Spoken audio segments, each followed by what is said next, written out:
आप सभी अमलावत वासियों को श्रीनाथ इंटरनेशनल स्कूल परिवार की ओर से नमन वंदन। यहाँ का ये मंच अद्भुत है, अविस्मरणीय है, क्योंकि यहाँ दर्शकों के रूप में बच्चों से लेकर बुजुर्गों तक, माताएं, बहनें, यानी कि ये कहूँ कि सारा गांव एक छत पर इकट्ठा होता है। तो यहाँ का युवा जोश, युवा वर्ग अपनी ऊर्जा को ऐसे पवित्र आयोजन को भव्य बनाने में लगा रहा है, जिसका अप्रत्यक्ष परिणाम तो हम इस गैदरिंग के माध्यम से देख ही रहे हैं। और अप्रत्यक्ष परिणाम ये होगा कि हमारे, जैसा कि अभी आपने बोला है, आने वाला भारत, तो हमारे बीच में जो ये छोटे छोटे बच्चे बैठे हुए हैं, कल को ये हमारी संस्कृति को, हमारी संस्कृति की विरासत को आगे बढ़ाएंगे। तो यह अप्रत्यक्ष रिजल्ट होगा भविष्य में। यहाँ का ये देख रहे हैं, तो जब यहाँ ताशों पर आरती होती होगी तो निसंदेह बप्पा का सिंहासन भी डोलता होगा। ऊर्जा, उत्साह और भक्ति का जो अद्भुत समागम यहाँ देखने को मिलता है वो कहीं नहीं मिलता।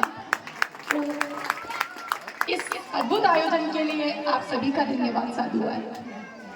मैं सन 2023 में यहाँ आई थी, तो मुझसे शर्मा जी ने पूछा था कि हम ये जानना चाहते हैं कि आपके प्रेरणा स्रोत कौन है, आप किसको अपना आदर्श मानती हैं। तब मैंने आपको मंच के माध्यम से बताया था कि मेरे दादाजी मेरे प्रेरणा स्रोत में, वही मेरे आदर्श हैं। तो एक दिन उन्होंने ऐसे ही मुझसे पूछ लिया कि बेटा मुझे ये बताइए कि आपने कितनी कक्षाएं उत्तीर्ण करी हैं, आप कितनी कक्षाओं तक पढ़ी हैं। तो मैंने उनको बताया कि कोई 17-18 कक्षाएं मैंने उत्तीर्ण करी हैं। तो जिज्ञासावश मैंने भी उनसे पूछ लिया कि बाबा मुझे आप ये बताइए कि आपने कितनी कक्षाएं पढ़ी हैं। तब उन्होंने मुझे बताया कि मैंने कभी स्कूल नहीं देखा, ना कोई कक्षा उत्तीर्ण करी है। मैंने अपना संपूर्ण जीवन केवल वर्णमाला के प्रथम 5 वर्णों पर के आधार पर जिया है। तो मुझे जिज्ञासा हुई, मैंने जानने का प्रयास किया, मैं आपके बीच में शेयर कर रही हूँ। तब मेरे बाबा ने मुझे बताया कि वर्णमाला का प्रथम वर्ण होता है क। मेरे शिक्षकों ने मुझे क से कबूतर, क से कलम पढ़ाया था। मेरे बाबा के अनुसार क से होता है कमाइए, क से कमाइए, परंतु नितांत सावधानी के साथ। कहीं आपकी कमाई में कोई काला हिस्सा या अनीति का हिस्सा आपके घर तक ना आ जाए, इस बात का विशेष ध्यान रखकर कमाइए। अनीति से कमाया हुआ धन आपके घर से सुख, समृद्धि, स्वास्थ्य सब कुछ अपने साथ लेकर जाता है। और फिर क्षय तो सदैव अनीति का होता है, नीति तो जन्मजात क्षय कवच बनती है। तो मेरे बाबा ने मुझे बताया था कि क से कमाइए, बट सावधानी पूर्वक कमाइए।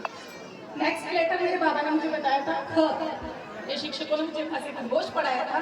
मेरे दादाजी के अकॉर्डिंग ख से खाइए। आप जितना कमा रहे हैं उसका 1/3 हिस्सा परिवार के साथ बैठकर प्रेम पूर्वक खाइए, उसी से अतिथि सत्कार करिए। और आपके द्वार पर यदि कोई भिक्षुक आ रहा है तो उसे सप्रेम भिक्षा दीजिए। ये मेरे बाबा का पढ़ाया हुआ दूसरा मंत्र। और वैसे भी कहते भी है कि हरि केवल इतना दीजिए, मैं खाऊं कुटुंब खाए और भिक्षुक भी भूखा ना चाहे, बाकी तो चलता रहता है। थर्ड लेटर बाबा ने पढ़ाया था ग से गहने बनाए। गहना गृहिणी की शोभा होता है और साथ ही एज इमरजेंसी फंड हम उसे यूज कर सकते हैं। नेक्स्ट घर से घर बनाइए और सप्रेम परिवार के साथ रहिए। नेक्स्ट उन्होंने बताया था यानी कि सारे काम कंप्लीट होने के बाद आप अपनी आय का कुछ हिस्सा समाज उपयोगी कार्यों में जरूर दें। प्रत्येक मनुष्य समाज का ऋणी होता है, समाज के अंदर रहता है, तो परोपकार में चाहे बहुत कम छोटा हिस्सा दे, बट अवश्य।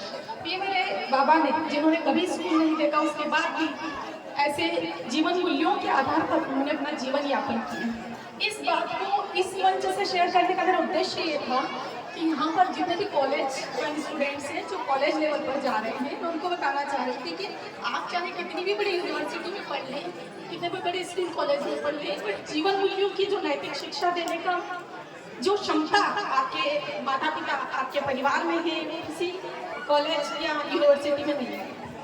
साथ ही यहाँ पर जो अभिभावक वर्ग बैठे हैं, मैं उन्हें इनसे निवेदन करना चाहूँगी कि माँ बाप ही बच्चे के प्रथम गुरु होते हैं और उसका अपना घर उसकी प्रथम पाठशाला होती है।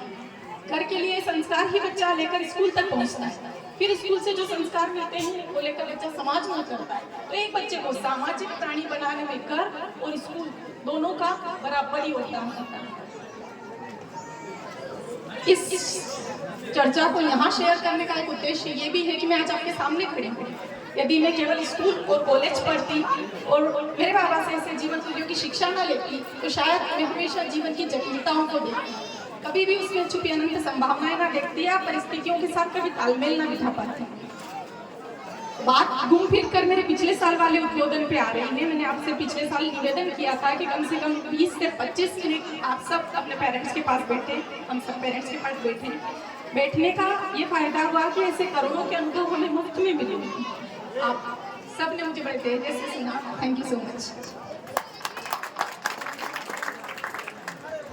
बहुत बहुत धन्यवाद मैम। इस प्रकार से आपके जो दादाजी के उच्च विचार है निश्चित रूप से हम सभी को अपनाने की ज़रूरत है और आप बड़ी किस्मत है कि आपके से दादाजी, जबकि इतना शिक्षा से इतने लगातार वो जुड़े हुए भी नहीं है और न भी उच्च शिक्षा ग्रहण किए हुए, लेकिन फिर भी नैतिक जो जीवन मूल्य में अपनाने वाली जो चीज़ें हैं उनके द्वारा बताए गए निश्चित रूप से हम सभी को फॉलो करने के लिए जरूरत है। बहुत बहुत धन्यवाद। आप सभी पधारे, एक छोटे से निमंत्रण पे आप सभी पधारे। पुनः पूरे बाल गणेश समिति की तरफ से आपको कोटि कोटि धन्यवाद, आभार प्रकट करते हैं।